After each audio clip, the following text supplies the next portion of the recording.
Bueno, vamos a dar comienzo a la clase entonces. Ya estamos grabando, después yo se la subo.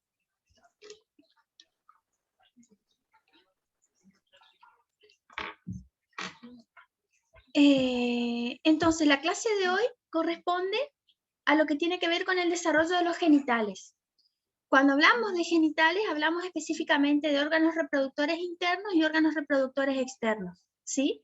Pero es necesario tener en cuenta que también es importante entender el desarrollo de las gónadas, ¿sí?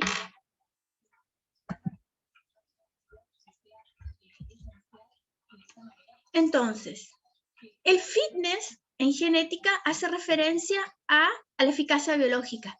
Eficacia biológica es un cálculo, una fórmula que se realiza en un individuo de una población en relación a cuántos descendientes deja a la siguiente generación, o sea, cuántos de sus genes, combinados con los genes de la pareja, llegan a la siguiente generación, y esto se denomina fitness, ¿sí? O células germinales en la siguiente generación. Obviamente el desarrollo sexual está ampliamente relacionado con el fitness porque es un proceso dinámico y complejo regulado por muchos factores, principalmente genéticos, pero también ambientales, que tiene dos fases principales. Las dos fases son la determinación sexual y la diferenciación sexual, a no confundir los términos. Cuando hablamos de determinación sexual, hacemos referencia a la gónada que es bipotencial y pasa a ser la gónada del individuo dismórfico. O sea, una gónada que está esperando la señal para convertirse o en testículo o en ovario, dependiendo de cómo es la composición cromosómica del individuo en la fecundación. Y en segundo lugar, el desarrollo sexual incorpora el término de diferenciación sexual, que es en tanto y en cuanto esa gónada se convirtió en testículo o en ovario, las estructuras internas, que también son bipotenciales, pasan a ser órganos sexuales específicos, las internas y las externas. Entonces, vamos a ver este gráfico, no se me asusten, ¿sí? Son los niveles de diferenciación. Vamos a poner acá. Entonces, tenemos en la parte superior del gráfico 4 niveles de diferenciación. Esto sería el genético, el gonadal, el anatómico y el psicológico. En Argentina existe un quinto nivel de diferenciación porque la ley protege a la persona que haya nacido con un determinado sexo o con ambigüedad genital para lograr cambiar ese estado intersexual o ese sexo con el cual no se siente cómoda de convertirse en una persona del sexo opuesto. Entonces, la respuesta correcta de cuántos niveles de diferenciación sexual existen sería 5. El primero, que es el genético, se determina en el momento de la fecundación. Nosotros tenemos células germinales primordiales, son unas células súper importantes que se desprenden del macizo celular interno, que es el bebé propiamente dicho a futuro, viajan a través del saco vitelino y se alojan en el interior del saco vitelino. Entonces, las células germinales primordiales hacen este viaje de la misma manera, si ustedes recuerdan en embriología, cuando el intestino sale por el cordón umbilical, la hernia umbilical fisiológica. Ese es un proceso normal de acomodación interna de los órganos y es momentáneo. Si existe algún problema en el reingreso de las alzas intestinales a la cavidad, eso sí es patológico, pero la entrada y la salida es normal. Entonces, esta entrada y salida de las células germinales primordiales también es fisiológico, ¿sí? Una vez que las células germinales primordiales toman este camino de vuelta hacia adentro del embrión, van a invadir la gónada. Si la gónada indiferenciada genéticamente es XX, se va a convertir en un ovario. Si la gónada indiferenciada tiene un cromosoma Y, por lo tanto porta el gen SRI de determinación del testículo, se va a convertir en un testículo, ¿sí?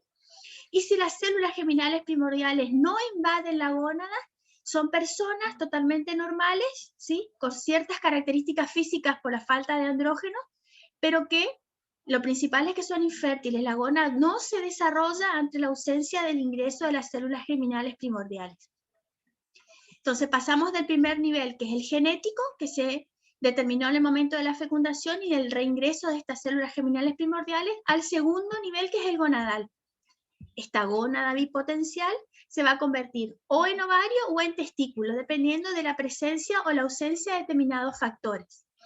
Principalmente, ante ausencia de todas las señales, la gónada indiferenciada se convierte en ovario. Cuando existe hormona antimulleriana y testosterona y cromosoma Y, y esta región pequeñita del cromosoma Y que se llama SRI, lo que aparece es el testículo. Para pasar al tercer nivel de diferenciación gonadal está lo anatómico. Anatómico es lo siguiente: internamente el bebé tiene 4 ductos. Un par se llama ducto de Wolf y un par se llama ducto de Müller. Entonces, los ductos de Müller van a la ausencia de señales se van a convertir en tracto reproductor interno femenino. Por el contrario, si la señal es de testosterona, de hormona antimulleriana y de gen SRI, los ductos de Wolf van a permanecer, los ductos de Müller van a desaparecer y los ductos de Wolf se van a convertir en tracto genital interno masculino. ¿Sí? Entonces, el seno urogenital es una estructura que no forma parte de los ductos y colabora con estas estructuras internas y externas para llegar a un sexo anatómico correcto y coherente con el sexo gonadal y coherente con el sexo genético que tiene este bebé. Si prestan atención a la parte de abajo del gráfico, aparece una escala de tiempo. Dice cigoto, 4 semanas, 6, 7, 13, 16, 19, nacimiento, infancia y pubertad. ¿Por qué es importante esto? Porque el sexo psicológico en parte se perfila por la cantidad de andrógenos que hay durante el desarrollo embrionario. Un cerebro típicamente femenino tiene ciertas características que no comparte un cerebro típicamente masculino, ¿sí? Ahora, lo importante de este imprinting cerebral que figura acá abajo, que dice brain imprinting, tiene que ver con el hecho de que no es necesario ser varón para tener un cerebro típicamente masculino y no es necesario ser mujer para tener un cerebro típicamente femenino. El cerebro típicamente femenino es un cerebro que tiene capacidad de espacio visual muy amplia. Esto se puede ver en una mamá, por ejemplo, que mientras cocina está cuidando de los chicos o está mirando que el perro está rompiendo la planta y con el pie está atajando el cajón de la basura y con la otra mano revuelve la comida, ¿sí? O sea, la mamá multitask o la capacidad femenina de hacer muchas actividades en el mismo tiempo tiene que ver con un cerebro más típicamente femenino, con un imprinting cerebral femenino. Por el contrario, un cerebro más típicamente masculino es un cerebro más pragmático, o sea, problema, solución, ¿sí? No hay, como hay en el cerebro típicamente femenino, por ejemplo, un accidente de tránsito, lo más probable es que una mujer se ponga muy nerviosa ante un accidente, no sepa si tiene que bajar del auto o no, que le tiene que presentar del seguro a la persona a la que chocó o a la que le chocaron, ¿sí? Entonces, un cerebro típicamente masculino baja, intercambia algún reto, intercambia datos, se sube al auto y se va. La mujer va a estar pensando en cuántos días va a tener el auto en el taller, cuántos días va a tener que tener problemas para llevar a los chicos a la escuela. ¿Se entiende la diferencia? El cerebro masculino es problema-solución, problema-solución. Entonces, vuelvo a decirle lo que les dije al comienzo. No tiene que ver con necesariamente con la genitalia, ¿sí? No es que a las mujeres les gustan los cerebros típicamente masculinos o viceversa. Hay varones que tienen cerebros típicamente femeninos y son muy buenos, por ejemplo, en arquitectura. Y hay mujeres que tienen un cerebro típicamente masculino y son súper pragmáticas al momento de resolver problemas muy graves que le pueden pasar en la vida cotidiana, ¿sí? Este cerebro, este imprinting cerebral, se da desde el nacimiento, en la infancia y en la pubertad y tiene que ver con el nivel de hormonas andrógenas que están en exposición al cerebro del bebé. ¿Alguna pregunta sobre este gráfico? Es un gráfico de que salen muchas preguntas del parcial.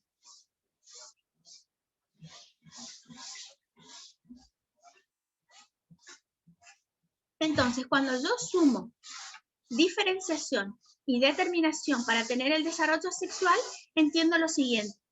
En las primeras semanas del desarrollo embrionario, el sexo está determinado por el sexo cromosómico, ¿sí? Que fue otorgado en la fecundación. Aproximadamente a la tercera semana del desarrollo embrionario, estamos hablando de un embrión que son 3 capas laminares, ¿sí? Ecto, endo y mesodermo. Se activan los genes de diferenciación gonadal. Para la sexta semana del desarrollo embrionario no hay diferencia anatómica obvia entre los fetos de diferentes sexos. Recién a la 9ª semana del desarrollo se activa el gen SRI, aparece la testosterona y aparecen las diferencias que pueden ser observadas, por ejemplo, en un estudio patológico de material de aborto. Si hablamos del sexo masculino, tendríamos el punto 0, sería el embrión indiferenciado pero bipotencial.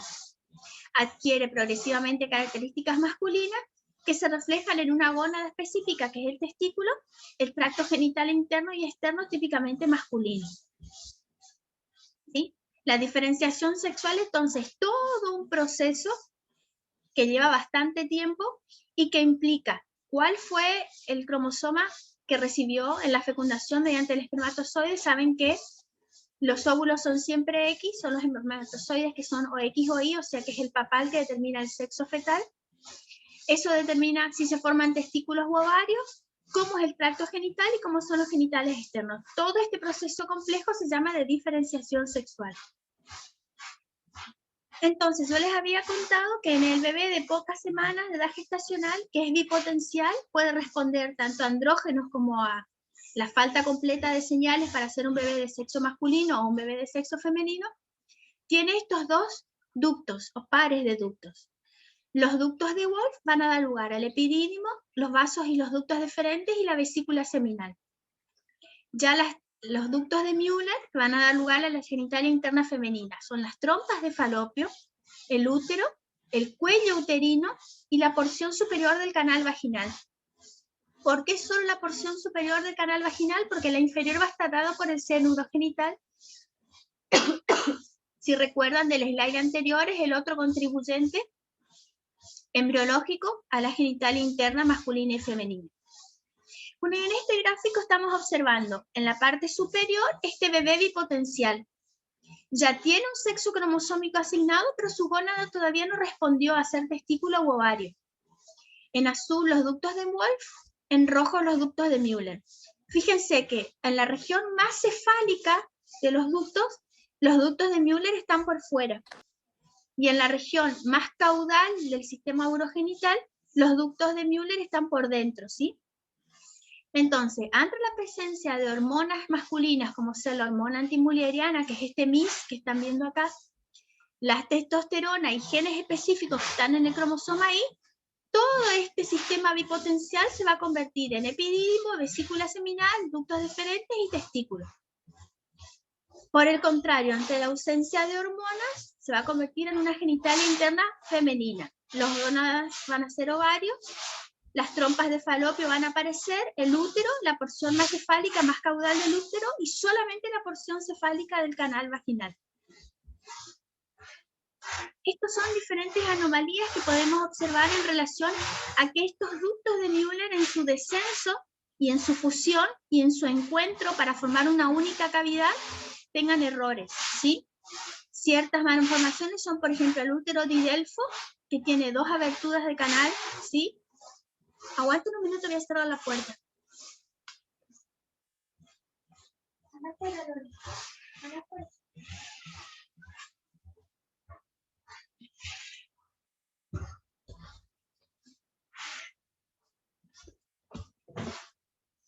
Ahora sí. Estos gráficos son los gráficos súper famosos de un artista que se llama Netter. Él ilustra casi todos los libros de anatomía y de embriología. Entonces tenemos internamente cómo es el útero de Delfo, ¿sí? O también llamado útero bicornio cuando tiene esta división interna, este septo interno. Acá tenemos un bicornio uniconis, ¿sí? Y otras anomalías como por ejemplo este útero que está acá abajo, estoy mostrando en rojo, es uno que aparece cuando únicamente uno de los ductos de Müller desciende del lado derecho o del lado izquierdo corporal y el otro detiene su descenso. Debido a la gran cantidad de genes que comparten la cascada de diferenciación sexual junto con la urogenital, con la renal, perdón, para formar la urogenital, es muy común que las personas que tengan defectos müllerianos o defectos wolfianos tengan defectos renales, ¿sí?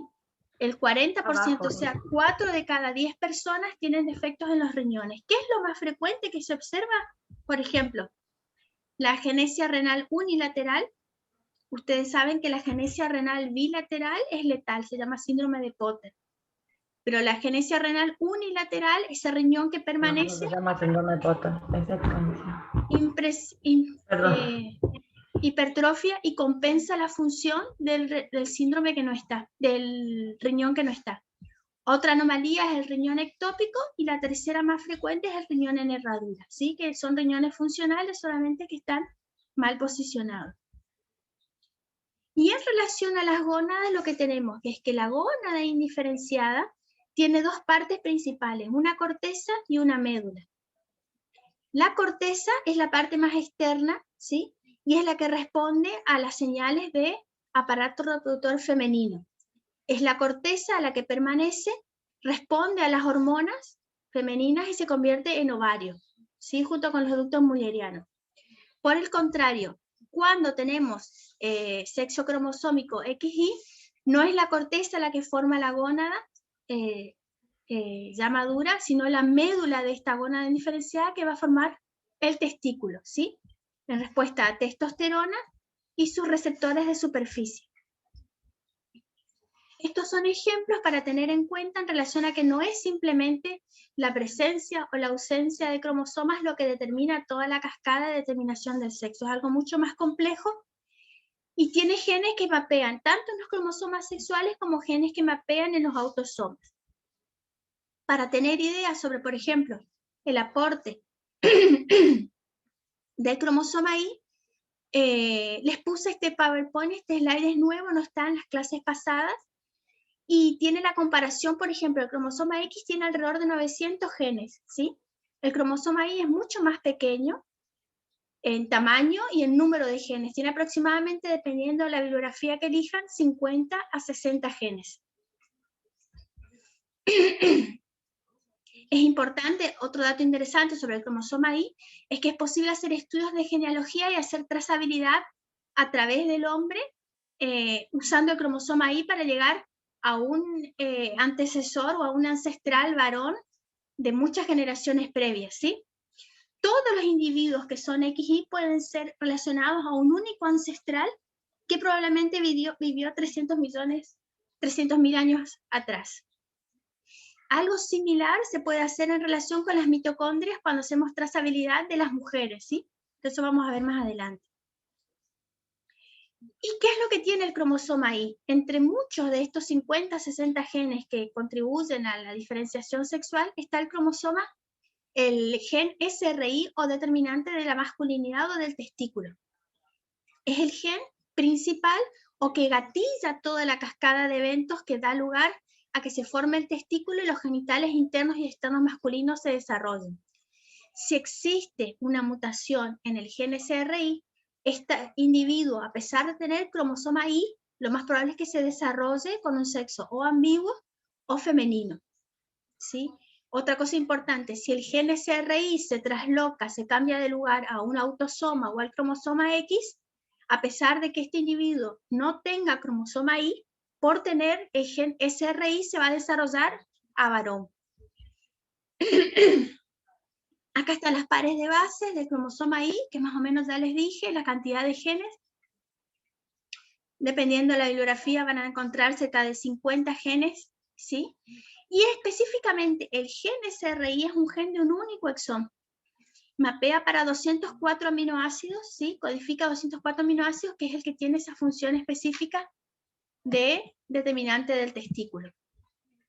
Entonces, la región determinante del testículo en el cromosoma Y es lo que codifica la proteína SRY, que tiene lugar en la formación de las células de Leydig y de las células de Sertoli para que den lugar a la hormona antimulleriana que elimina los ductos de Müller y a la testosterona que gatilla el inicio del desarrollo de estas gónadas masculinas. Solamente para mencionar, hay otras regiones importantes en el cromosoma Y, como son las regiones que tienen que ver con la fertilidad, ¿sí? Que son AZF. Ustedes pueden ver en este esquema de un cromosoma Y dónde está el SRY y dónde están las AZF, que son los genes que funcionalmente están encargados de la fertilidad y cuando mutan se encuentran con mucha frecuencia en los varones, ¿sí? que no poseen la capacidad de fecundación. Hola Euge, ¿cómo estás? Vamos a ver. Hola, Caro. Sí, para agregar que nada que ver al tema de lo que estamos hablando de efecto de diferenciación sexual, generalmente cuando hay lesiones del cromosoma Y, donde está afectada la región de AZF, nosotros, el motivo de consulta del paciente es una zoospermia secretoria, o sea que la zoospermia puede ser obstructiva o secretoria, ¿sí? Cuando es secretoria, o sea que no secreta espermatozoide, quiere decir que uno tiene que pedir el estudio de microdeleción del cromosoma Y. Cuando es una zoospermia que es obstructiva porque hay agenesia de los conductos deferentes, uno tiene que pensar en la fibrosis quística, donde hay mutaciones específicas que generan este tipo de azoospermia, ¿sí? Solo eso quería agregar. Buenísimo. Entonces, sobre las alteraciones cromosómicas, nosotros ya hablamos en la primera clase la diferencia entre mutaciones génicas y mutaciones cromosómicas, ¿sí? O alteraciones cromosómicas. Entonces, solamente para repasar, vamos a tener en cuenta que existe un ciclo en donde se alternan los ciclos celulares, ya sea de meiosis, que es de reducción del número cromosómico, para llegar al estado haploide, para fecundar, y luego de la fecundación, otro ciclo celular, que es el de la mitosis, que es el que se encarga de formar un acúmulo de células que van a iniciar el desarrollo embrionario y convertirse en esta persona diploide, ¿sí? Entonces, lo normal es que haya desde una ovogonia madre todo un proceso de ovogénesis que te lleve a un ovocito maduro y 3 cuerpos polares que normalmente se descartan. Y en la espermatogénesis, esta espermatogonia principal va a madurar y va a sufrir una serie de procesos de compactación extrema, ¿sí? Que es lo que lleva al ADN del espermatozoide a convertirse en 4 espermatozoides, ya sea portadores de cromosoma Y o portadores de cromosoma X. Entonces, este proceso de meiosis visto en el cuadro superior o de mitosis visto en el cuadro inferior, en donde el cigoto se convierte en la mórula y después el blastocisto, no debe ser confundido con los procesos erróneos. Por ejemplo, ¿cuál sería un error en meiosis? Que no exista disyunción. La no disyunción tiene que ver con un término en genética específico para la falla en repartir equitativamente los cromosomas a los polos de las células hijas. Entonces, donde está el asterisco es donde hubo el error, en este caso es meiosis materna, y el ovocito tiene 2 cromosomas X. Entonces el individuo, ante la fecundación de un cromosoma Y por el espermatozoide, se convierte en un síndrome de Klinefelter, XXY. Pero los errores de disyunción, de repartir los cromosomas de forma equitativa, también puede ocurrir en la mitosis. Pero los efectos son totalmente diferentes, ¿sí? Cuando yo tengo una mórula, puedo tener 10, 15 células totalmente normales cromosómicamente con 46 cromosomas y una única célula que sufre este evento de no disyunción que estamos viendo en la imagen abajo. Entonces, esta disyunción mitótica lleva a la formación de una célula portadora de monosomía del cromosoma X y la célula concomitante que se formó con esta recibe un cromosoma Y extra, o sea que tiene síndrome de supermacho, 47XY, ¿sí? Entonces, ¿cuál es la diferencia principal? Voy a ayudarme si me olvido de algo. Entre la no disyunción en meiosis y la no disyunción en mitosis, el proceso es muy similar. La diferencia está que el individuo que se genera por no disyunción meiótica tiene todas las células afectadas, mientras que muy probablemente un individuo que se origina con un proceso de no disyunción mitótica va a tener un mosaico, células de un linaje celular y células de un linaje celular diferente. Puede ser 2 patológicos, como es este caso, que el individuo va a aportar células con monosomía del cromosoma X y con disomía del cromosoma Y, o, por ejemplo, un individuo que tenga una línea celular normal y una línea celular patológica. No sé si querés agregar algo, Euge.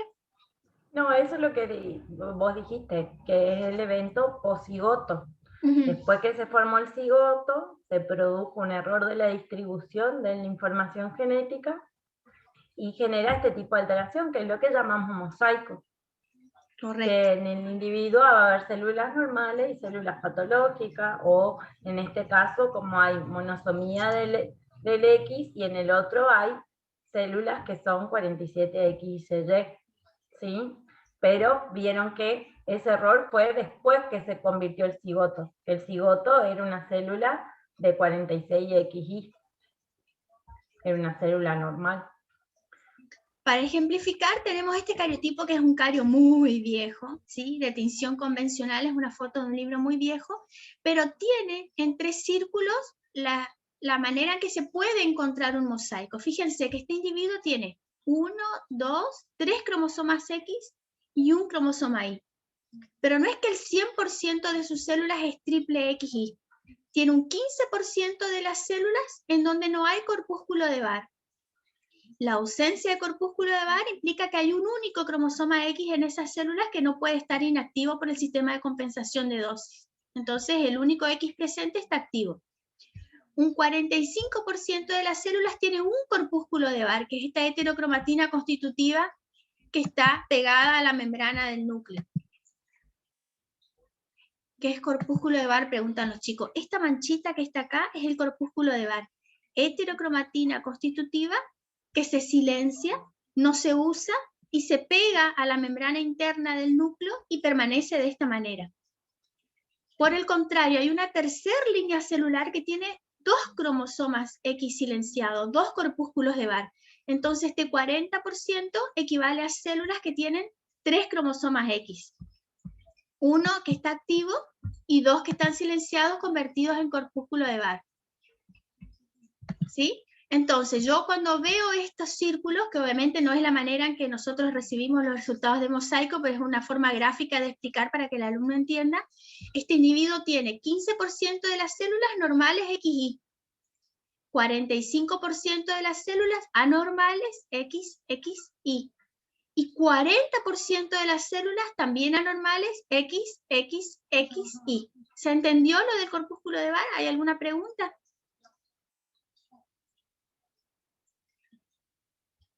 Bien. Profe, Diga.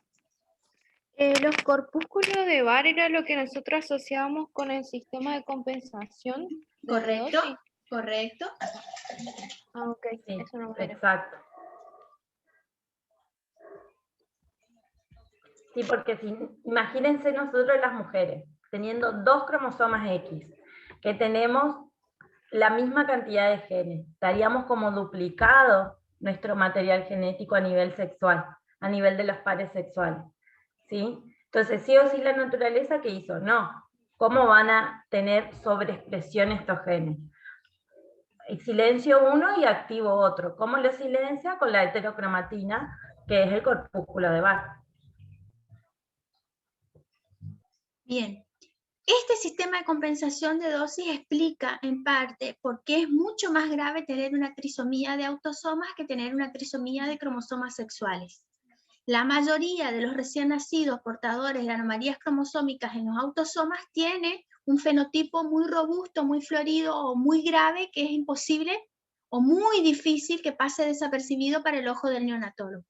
Por el contrario, las trisomías o las tetrasomías o las pentasomías de cromosomas sexuales, como el sistema de compensación de dosis se activa, lamentablemente la mayoría de los casos son reconocidos recién cuando llegan a la adolescencia y tienen alguna falla en el desarrollo de los caracteres sexuales secundarios o amenorrea o infertilidad.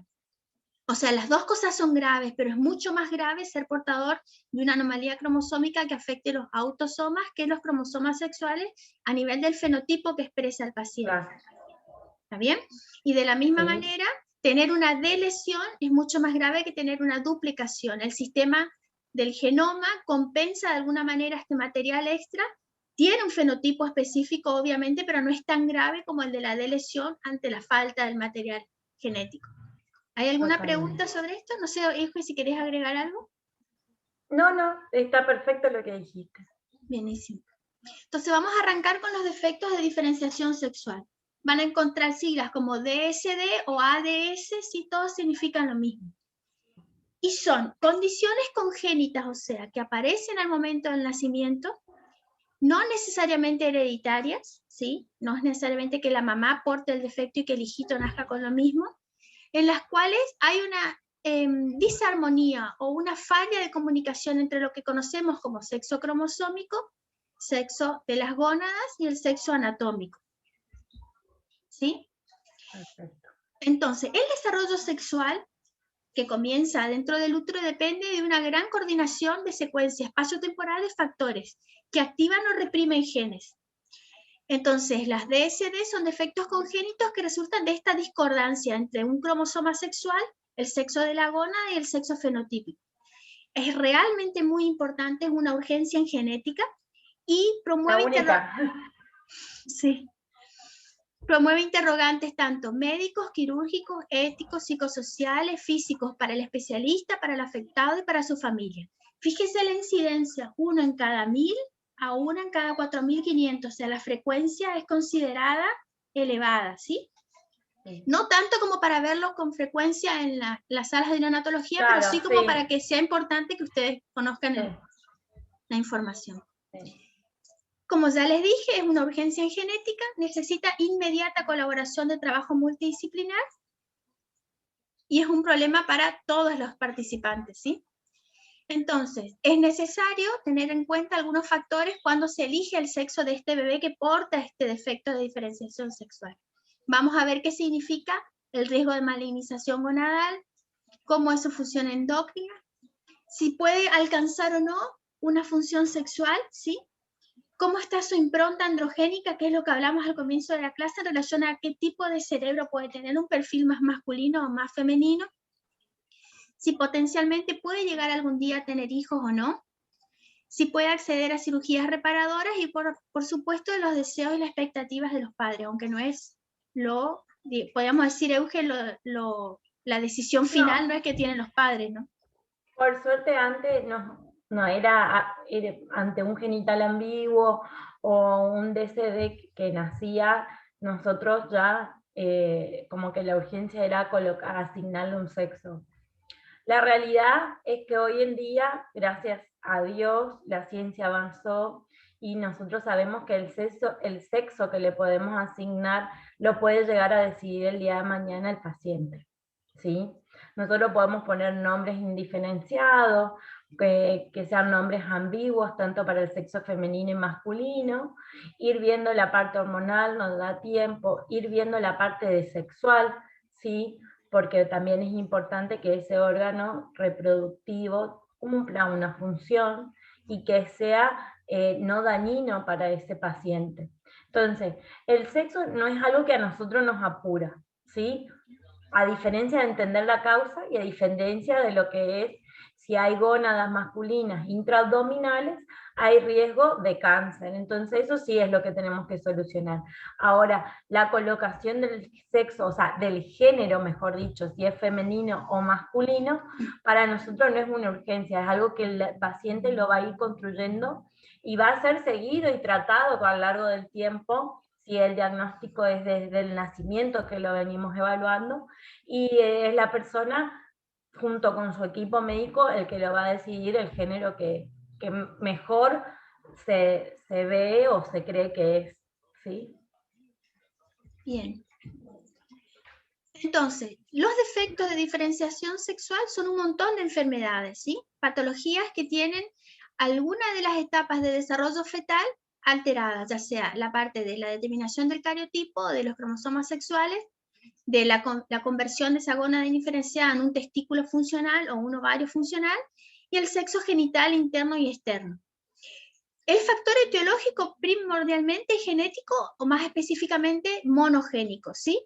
En su mayor proporción. Ahí está, 40 genes, esto es bastante nuevo, lo saqué de un paper, o sea que deben ser un número real, actual, de genes necesarios de proteínas que especifican estos genes para la diferenciación normal masculina y femenina.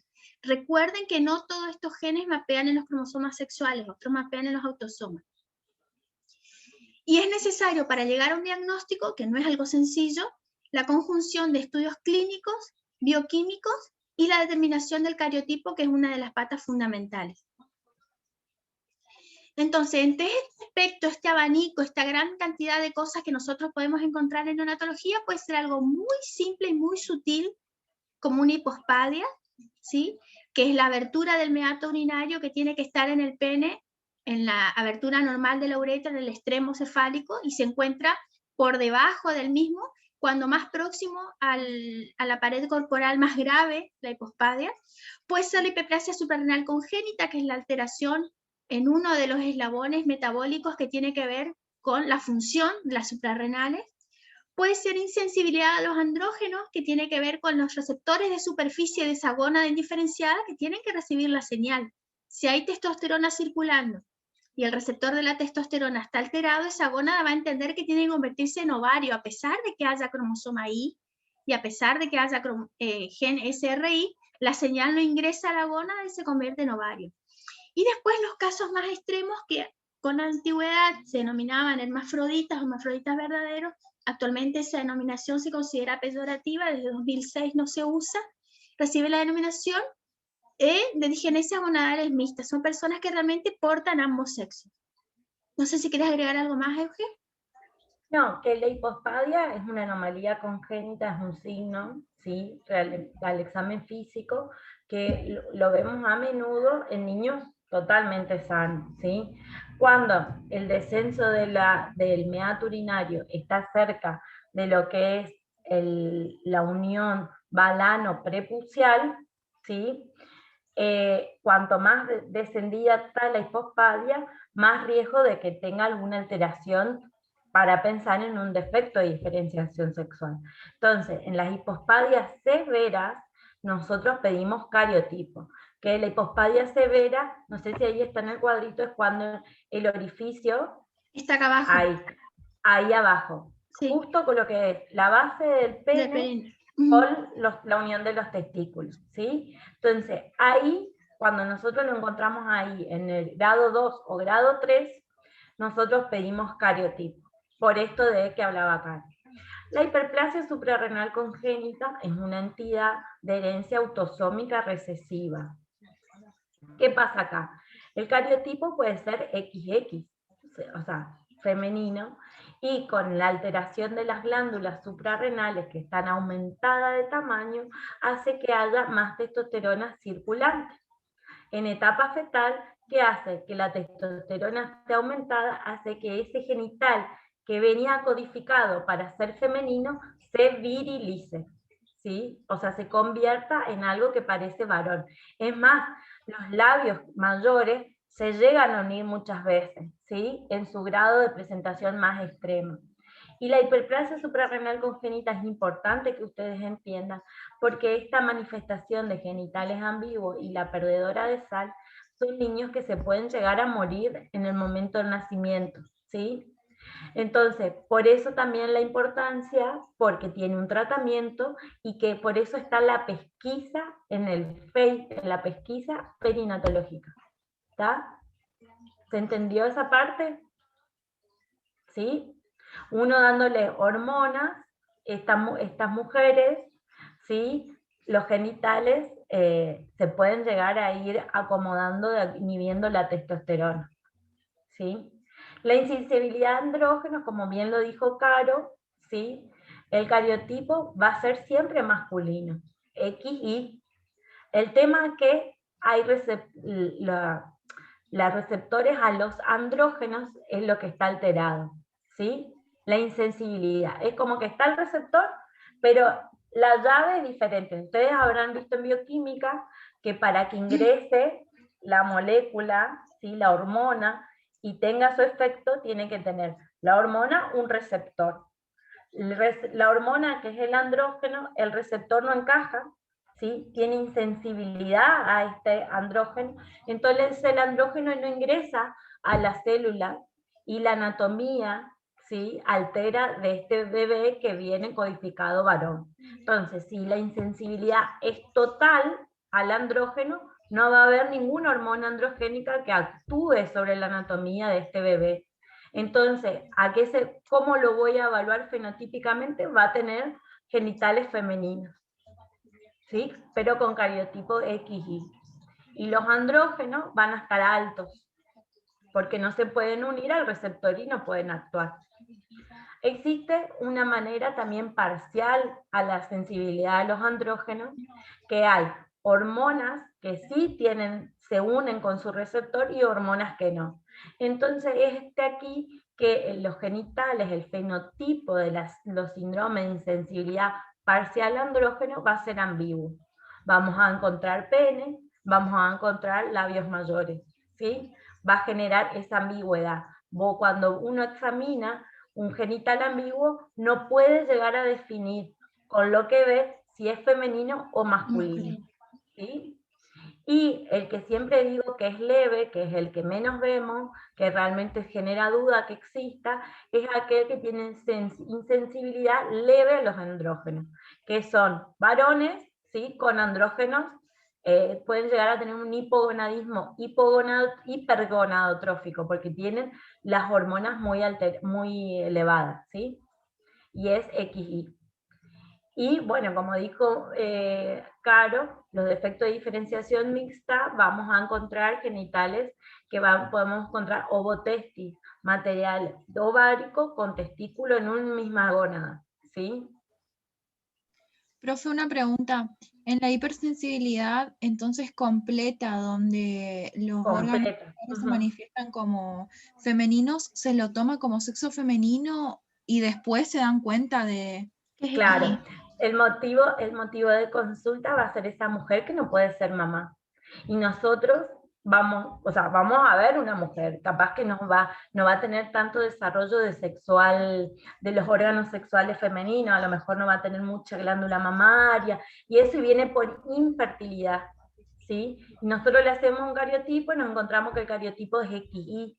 Cuando estudiamos anatómicamente, a lo mejor no tiene útero, ¿sí? Pero fenotípicamente es femenina, no tiene esferificación facial, o sea, no tiene ambigüedad. Claro, no tiene ambigüedad, vos ves que es una mujer. Entonces, ahí le vas a pedir todos los laboratorios, vas a pedir todas las ecografías, vas a pedir una histerosalpingografía, que es un estudio que se hace con contraste y se ve la viabilidad de las trompas, y vas armando el rompecabezas. Pero ustedes tienen que pensar que insensibilidad a los andrógenos, el cariotipo es masculino, pero el problema es el receptor de los andrógenos. Cuando es total, el andrógeno no llega a la célula, entonces se convierte en mujer, ¿sí? El fenotipo es femenino. El parcial va a dar genitales ambiguos y el leve va a dar hipogonadismo, masculino. Profe, ¿eso es lo que se llama como síndrome de Morris, puede ser? Morris o Sawyer, sí. O Sawyer. Sí. Bien, continuamos. Van a encontrar en las publicaciones muchos sistemas de clasificación de los defectos. Hay sistemas súper complejos y completos con todas las patologías conocidas, aunque tengan muy pocos casos descritos en la literatura. A fin de lo que es genética médica, nosotros sugerimos la siguiente clasificación con la profe, ¿sí? Existen defectos de diferenciación sexual causados por anomalías cromosómicas, por anomalías monogénicas y por teratógenos. Vamos a ver algunos ejemplos. Bueno, esto es solamente para que recuerden que existe un consenso internacional que se lanzó en 2006, en donde la nomenclatura se pulió, se sacaron ciertos términos como el de hermafrodita, sí, que no se usa más, y hay una clasificación que está en el aula virtual para que los que lo quieran ver, está súper completa, ¿sí? Entonces, esta clasificación también utiliza la misma clasificación etiológica que nosotros sugerimos.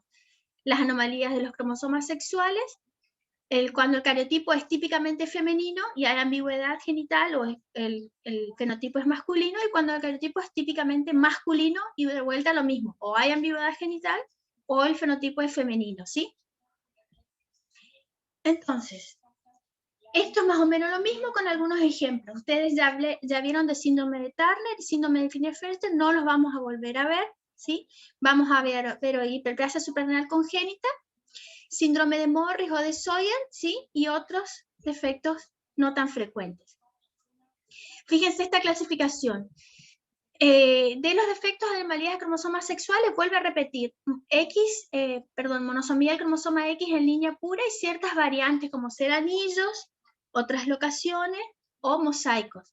Síndrome de Klinefelter con el mismo estilo de variantes y las disgenesias gonadales mixtas, que son cuando el individuo porta más de un linaje celular, ¿sí? Cuando ese linaje celular es Turner y cariotipo normal masculino, denominamos disgenesia gonadal mixta. Y el ovo testicular, que es el que antiguamente se denominaba hermafrodita verdadero, es el que tiene las dos líneas celulares, ¿sí? Normal masculina y normal femenina. Algunas hipótesis sobre cómo se puede originar un bebé con dos líneas celulares normales totalmente opuestas tiene que ver con implantaciones de dos embriones muy próximos en el útero, de manera que se hace una fusión de macizos celulares internos, ¿sí? No hay duplicación de los cromosomas adentro de las células. Cada célula mantiene su composición genómica normal, solo que una es típicamente masculina y la otra típicamente femenina. Esta tabla perdón, fue confeccionada por los alumnos. Es una tabla que ya corregimos con la profe y ayuda mucho a tener ese pantallazo general de todo lo que vamos a ver hoy de una manera muy simple y muy compacta. Entonces, vamos a empezar con hiperplasia suprarrenal congénita. Este término acuña un grupo de trastornos genéticos que tienen falla de la regulación del metabolismo, del sistema inmune y de la presión arterial. Fíjense en los déficits. Son distintas las enzimas que fallan para dar lugar a la producción afectada de cortisol, aldosterona y testosterona, ¿sí? Recuerden que la glándula suprarrenal se hipertrofia ante la falla de estos déficits enzimáticos y tenemos dos formas. No sé, Euge, si vos querés aclarar algo más. Yo algo dijiste al comienzo, que hay una forma clásica, que es la prenatal, que es la más grave, de la forma perdedora de sal, y una forma no clásica que se puede diagnosticar recién en la adolescencia o en el estado de juventud adulta. ¿Querés aclarar algo o puedo seguir? No, que esas formas clásicas y no clásicas se deben a mutaciones, ¿sí? Específicas del gen CFTR, que ¿cómo es? Hay mutaciones que son más graves, que son las formas clásicas, y las no clásicas son mutaciones que le decimos más leves, que son las que se manifiesta con una pubertad precoz, da un acné bastante resistente a los tratamientos dermatológicos, hay aumento del crecimiento del vello corporal, ¿sí? La edad ósea puede estar avanzada, ¿sí? Y se manifiesta en la adolescencia. Ahora sí, después de esas mujeres que tienen forma no clásica, hay que evaluarla durante su embarazo, porque cuando están embarazadas, ¿sí? Ese bebé puede estar expuesto a gran cantidad de andrógenos y puede virilizar por eso, dependiendo del sexo. Si es sexo femenino, el hijo que la mamá tiene la condición de hiperplasia suprarrenal congénita y va a ser mamá de una nena, nosotros lo que hacemos es darle corticoides, ¿sí? Durante ese embarazo, para bloquear el cortisol, ¿sí? Y que no esté tan expuesto ese bebé a todo lo que sea andrógeno y disminuir la virilización, por más que la nena no sea portadora. Si es varón, me quedo tranquilo, ¿sí? El tema es cuando la mujer que tiene hiperplasia suprarrenal y se embaraza, ¿sí? Yo tengo que darle corticoides y va a ser mamá de una nena, por ese motivo que les acabo de explicar. Esto agregué también, Euge, me pareció importante. No sé si me falta alguna patología. Esto es lo que encontré. De la pesquisa neonatal, o también llamado test del piecito, que se realiza en las primeras horas de vida o hasta el cuarto o quinto día de vida, en donde se hace un cribado, ¿no es cierto? Una búsqueda, una pesquisa, claro, de estas patologías que son tan graves, pero a pesar de ser tan graves, se pesquisan porque tienen un tratamiento medianamente accesible y evitan la muerte, la patología. Exacto. Sí. Entonces, sí, está bien. Lo único que habría, la leucinosis nosotros no hacemos. Lo que hacemos son la PQU, que es la fenilcetonuria, galactosemia, hiperplasia suprarrenal, déficit de biotinidad y fibrosis quística. En otros lugares del país se hace la de jarabe de arce, sí, eso. Que se hace porque, como dijo Caro, porque son enfermedades, todas son recesivas, ¿sí? Y que tienen un tratamiento que va a modificar la vida de ese paciente, porque lamentablemente se manifiestan en etapas tempranas y son letales, o dan daños cerebrales muy graves. Irreversible. ¿Sí? Irreversible. ¿Te acordás que teníamos una paciente de fenilcetonuria que se fugó y le mandamos a buscar con la gente del ministerio porque el chiquito tenía que recibir el tratamiento? ¿Te acordás, Euge? Sí, pasa a menudo. Bueno, acá está el síndrome de Sawyer. Yo también lo estudié, como dijo, no sé si fue Marcos que dijo, yo también lo estudié como síndrome de Morris cuando empecé a hacer genética. Y tiene que ver con esto que es fenotipo totalmente femenino, normal, pero sin gónadas funcionantes, ¿sí? El cariotipo de esta persona cuando se evalúa termina siendo normal masculino. Van a la consulta principalmente por amenorrea primaria, ¿sí? Y en un pequeño grupo de las personas afectadas por síndrome de Sawyer hay mutaciones o de lesiones en el gen SRI. El hecho de que el 80% tenga SRI normal funcionante hace con que el riesgo de la neoplasia gonadal sea tan elevado, ¿sí? Y es importante identificarlo para que se trate. ¿Por qué se busque. Claro, exacto. ¿Por qué pasa esto? Los testículos, ¿por qué tienen que estar en bolsa escrotal? ¿Alguien sabe por qué? A ver, los varones, ¿saben por qué los testículos están en bolsas escrotales? O las chicas se pusieron a pensar por qué. Deben estar a una temperatura más baja que dentro del cuerpo. Exacto. Son células que no toleran, ¿sí?, la temperatura alta, porque son células que están adaptadas para ese tipo de temperatura baja, porque si están en temperatura de nuestro cuerpo, las células se dividen con mayor intensidad.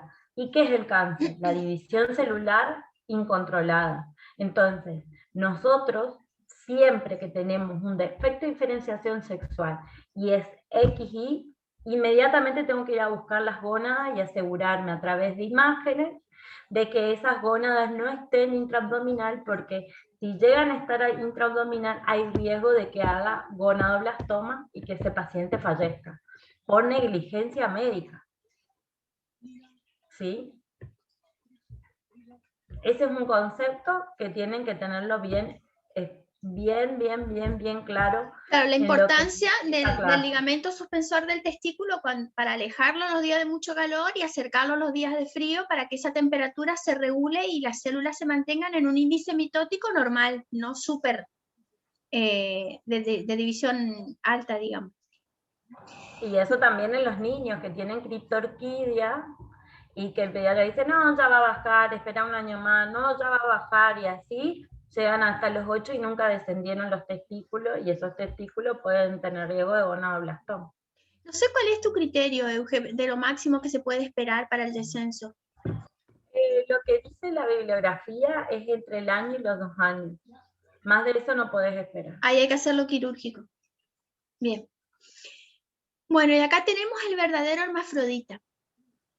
Fíjense en las imágenes, hay ambigüedad de genital externa con tendencia a la virilización, ¿sí? Por ejemplo, aparece la hipertrofia del clítoris, los pliegues inguinales, los labios mayores fusionados, y existen casos, sí, te escucho. No, nada. Existen casos en donde la gónada es una gónada que posee tanto características femeninas como masculinas, ¿sí? Y a veces son dos gónadas. Ipsilateralmente una tiene una característica más bien masculina y la contraria o contralateral femenina, y eso se observa externamente en este tipo de fenotipos en donde tenemos un labio mayor más rosado, más suave, y uno del lado que supuestamente podría estar la gónada masculina, más rugoso, más parecido a un escroto, ¿sí? Esto ya les expliqué, que existe fusión de cigotos, y la gónada que tiene estas dos características se denomina ogotestis. Ahí tenemos un corte histológico donde podemos ver en el mismo corte tanto folículos primarios como células de Sertoli y espermatogonia, ¿sí? No es muy frecuente, esto Euge estaba en tu PPT, así que no sé de dónde lo habrá sacado, pero creo que es actual, ¿no es cierto? Que hay 500 casos descritos más o menos, no es algo que se vea con tanta frecuencia. Persisten algunos derivados de los ductos de Müller, hay presencia de tejido testicular y ovárico. Y fíjense los cariotipos. El 60% del cariotipo es femenino, alrededor del 30% hay un mosaico de cariotipo, tanto de linaje masculino como femenino, y un 7% masculino. La mayoría de los casos no tiene SRI, solo el 15% es SRI positivo. Y no sé si hay algo más, Euge, que quieras agregar relevante de esto que me estoy olvidando. ¿No? No. Es re poco frecuente. Yo la verdad nunca vi un ovotestis. No, tampoco. En lo que voy como pediatra y como genetista nunca vi. Así que realmente no sé si es poco frecuente o realmente no llegan a la consulta. Claro, exactamente. Bien, y por último vamos a ver las mutaciones en los receptores hormonales, ¿sí? La resistencia a la señalización de los andrógenos tiene 3 denominaciones que son siglas: SIPMA, SICA y SILA. SICA, que es la completa, SIPA, que es la parcial, y SILA, que es la leve. Entonces, acá están los términos. Fíjense, en el primero de los casos, cuando los pacientes son 46XY con fenotipo femenino, ¿sí? Reciben la denominación de SICA, la insuficiencia a los andrógenos es completa. Cuando esta insuficiencia es parcial, aparece la ambigüedad genital, el cariotipo continúa siendo masculino. Y por último, cuando es SILA o síndrome de insensibilidad leve a los andrógenos, los genitales son tendiendo a masculino. Entonces, la frecuencia poblacional es bastante baja, 1 en 99.000 casos. Como ya les dijimos, esto es como el síndrome de una mujer afectada que va a la consulta porque no puede reproducirse, sí, pero no tiene fenotipo que llame la atención en relación a la ambigüedad clínica que se puede observar en otros casos. Las gónadas pueden ser testículos, pueden presentar hernias inguinales, escaso vello axilar y pubiano, ¿sí? Y el patrón de herencia es ligado al X recesivo, es la mutación en los receptores de andrógenos. Como explicó la profe, el riesgo de malignización gonadal es similar a la del testículo que está en criptorquidia y se hace la extirpación gonadal para evitar este tipo de cosas. Acá tenemos un par de imágenes. Podemos ver que no son fotos grotescas, son mujeres totalmente normales, ¿sí? Pero que cariotipo XY. ¿Querés agregar algo de Zika o puedo seguir así, Pa? Entonces, ahora sí tenemos el SIPA, que tiene la ambigüedad genital, persistencia de derivados mullerianos y presencia de testículos. Pero, ¿qué sucede? Cuando llega a la puerta puede haber ginecomastia o desarrollo mamario, ¿sí? El sexo de crianza en la infancia dependió del grado de virilización, vuelve a ser ligado al X recesivo, y la mayoría de los casos son las mismas mutaciones en los receptores andrógenos que ya mencionamos.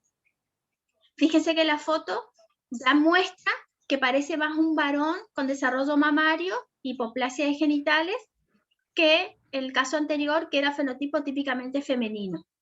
Ese sí yo vi, un SIPA yo vi, existe. ¿Sí? ¿Algo que quieras aportar de tu caso? No. ¿Era jovencito, era chiquito?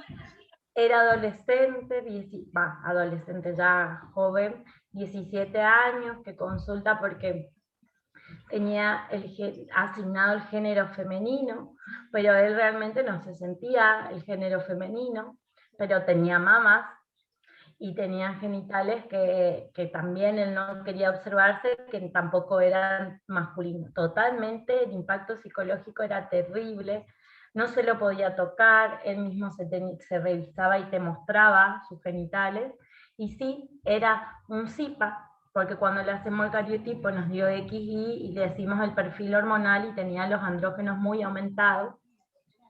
Y bueno, eso fue en el Centro Nacional de Genética Médica, que yo justo estaba ahí, bueno, después me tuve que volver y quedó pendiente el estudio molecular que se iba a hacer en el Garrahan, y bueno, ya no sé, ya perdí el hilo, pero sí, clínicamente era un SIPA. O sea, a Porque pesar de no tenía- tener diagnóstico molecular, el diagnóstico clínico era SIPA. Sí, porque ya tenías el cariotipo y tenía los andrógenos elevados y la característica clínica era ambigüedad Bien. en un SIPA. Y el último es el que Euge dice que no sabe si existen o no, el de la insensibilidad leve.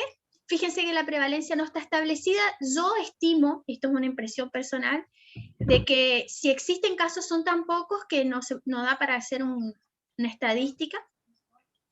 Los genitales son masculinos, sin ambigüedad, hay ausencia de espermatogénesis y ginecomastia en la pubertad. El cariotipo continúa siendo masculino y la frecuencia de detección de las mutaciones en el gen de receptor de los andrógenos también es desconocida.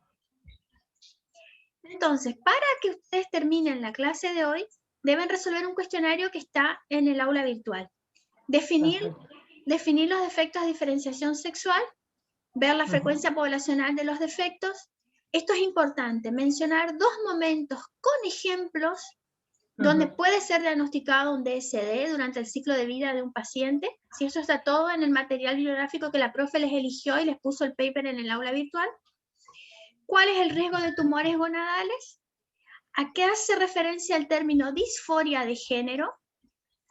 Y para rendir, sobre todo al final, nosotros no les sugerimos una clasificación específica, dejamos que ustedes elijan la clasificación, el sistema de clasificación de los defectos que les parezca más fácil de entender, porque van a encontrar un segundo PPT en el aula virtual que está todo detallado, todas las patologías detalladas que hizo la profe Hayes.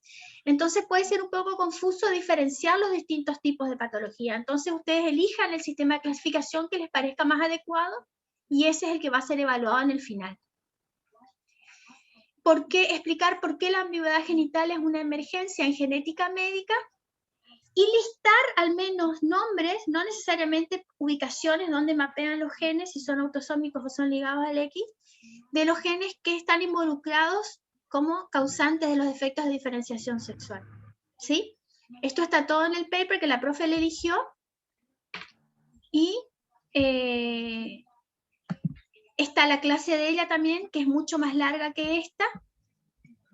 Y está esta clase, claro, que es un poco más resumida. El tema es un tema complejo, amerita que se estudie en detalle, es importante, no importa el área de especialización que ustedes elijan, que entiendan que existen estos defectos de diferenciación sexual, pero lamentablemente para una materia que es bimestral se hace muy difícil darle la relevancia que realmente merece el defecto, ¿sí? Totalmente.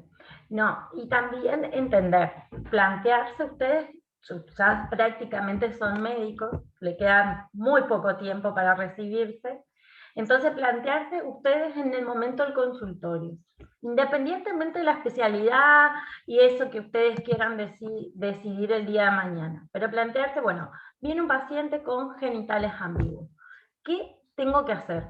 Bueno, tengo que hacerle un cariotipo, tengo que estudiar la anatomía, cómo le voy a hacer una resonancia de pelvis y de genitales para poder entender qué es lo que tiene anatómicamente.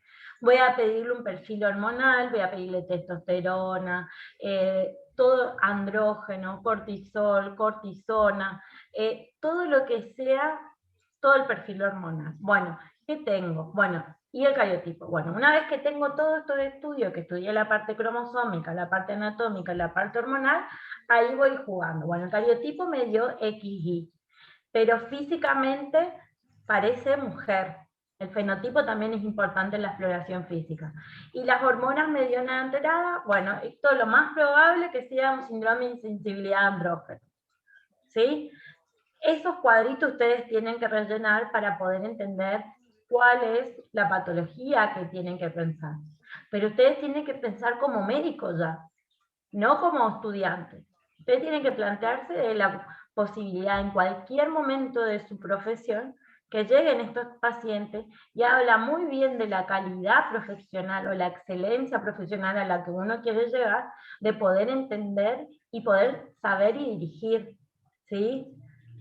Porque muchas veces puede llegar, por ejemplo, me ha pasado casos de que llegan a oftalmología porque tiene que irse a un control oftalmológico, la mamá le explica a la médica que tiene genitales ambiguos y ya le dicen de todo, le desinforman, le dicen que ella tiene que saber el género, que esto, que lo otro, y esto es un tema muy angustiante y que hay que manejarlo con cautela.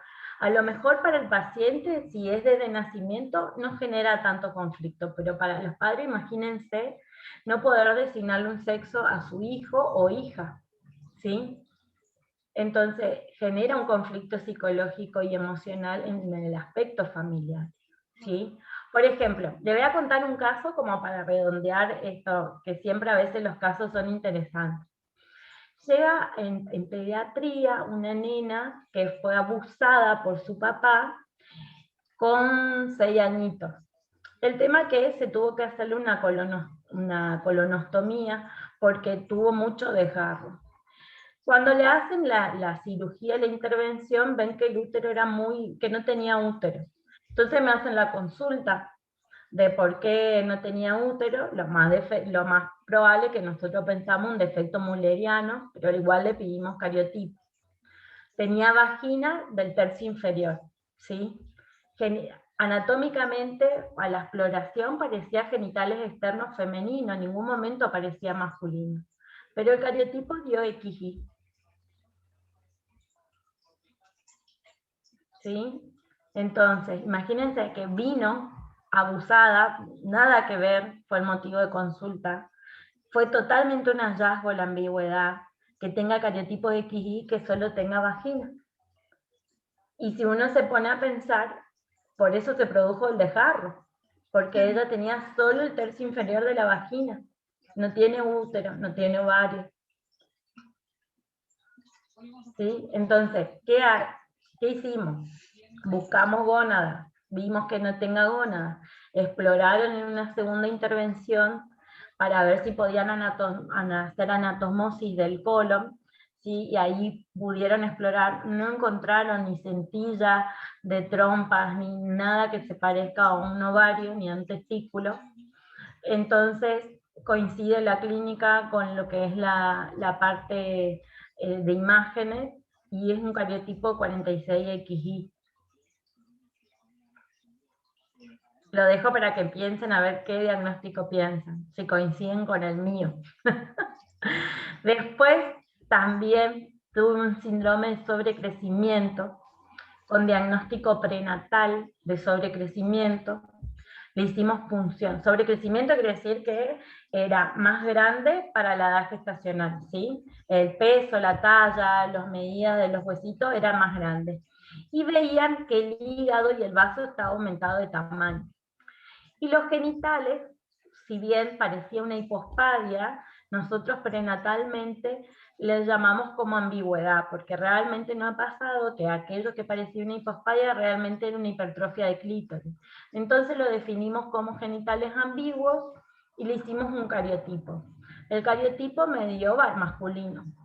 El tema que nace ese bebé, sí, evidentemente era un sobrecrecimiento, los genitales parecían más masculinos que femeninos, pero tenía una hipospadia severa, y ecográficamente se veía un útero rudimentario.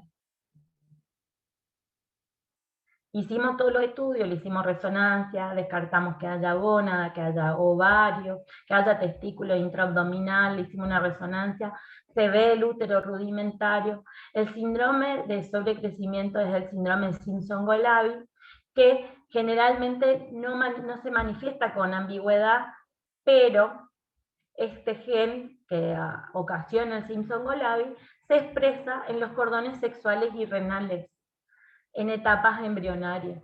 Entonces, una alteración en este gen puede generar, ¿sí?, estas alteraciones anatómicas. O sea, tiene genitales masculinos, pero el útero no se inhibió por esa mutación del gen, porque ese gen es inhibitorio de los cordones sexuales, ¿sí?, a pesar de tener un cariotipo masculino.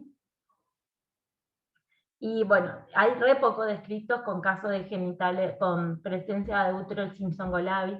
Como son síndromes de sobrecrecimiento, tienen mayor predisposición a generar alteraciones oncológicas, como ser alteraciones, carcinoma renales, carcinoma hepático, o hepatocarcinoma, ¿sí? Entonces está en seguimiento con dosajes de las alfa-fetoproteínas, que es un indicador tumoral que se trata de tumores embrionarios, ¿sí?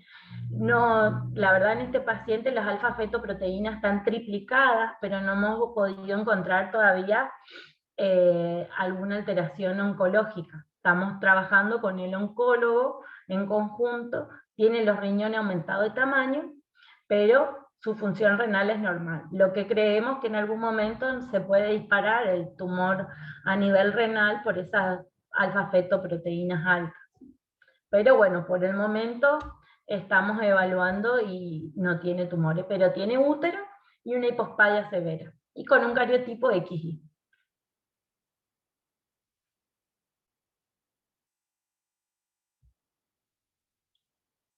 No sé, Caro, ¿vos querés decir algo? Está en silencio tu micrófono. Está, que es re interesante el caso, súper interesante.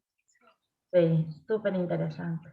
Bueno, de la misma manera que la clase de hoy y la anterior, para la clase que viene, podemos hacer consultas, ¿sí? Pero recuerden que la clase que viene ya es el parcial, o sea que no se dejen estar con estas consultas sobre la última hora, sobre el inicio del parcial.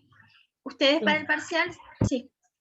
Claro, con respecto a la tarea anterior, no sé si eso se revaluó, generamos Estuvimos dudas. corrigiendo con las chicas el 3 de la tarde, más o menos, una hora antes de la clase. Y la verdad que lo único que nos olvidamos de explicarle a Euge era que se ponía entre corchetes el número de células, ¿te acordás? Sí, me Esa preguntaron fue la a duda. mí también por mensajito y les expliqué que esos números de células. Sí, exacto. sí. Pero el resto bien. Bien, re bien el resto. Para la clase que viene, para el parcial, se conectan tanto al Moodle como al Zoom. Entonces, cualquier duda que tienen mientras están evaluando el parcial, levantan la cabeza, nos preguntan a la profe y a mí y continúan con el parcial. ¿Les parece? ¿Sí? Perfecto. Bueno, buenísimo. Bueno, entonces. éxito. No sé Semana si querés Santa para estudiar. Sí, no sé si querés agregar algo más, Euge. No, para mí si los chicos entendieron y no hay más preguntas, creo que se fue claro, a pesar de ser un tema complicado, complejo. Exacto. Buenísimo, ¿No entonces. tienen preguntas? Callen ahora o callen para siempre. No, No hay parece que no. preguntas. Parece que no. Bueno, buenísimo entonces. Nos vemos durante la semana si tienen consulta y si no un ratito antes del parcial nos conectamos y resolvemos. Bueno. Nos Chao. vemos. Hasta Nos luego. vemos. Chao, chao. Chao, profe. Hasta luego. Chao, felices Pascuas.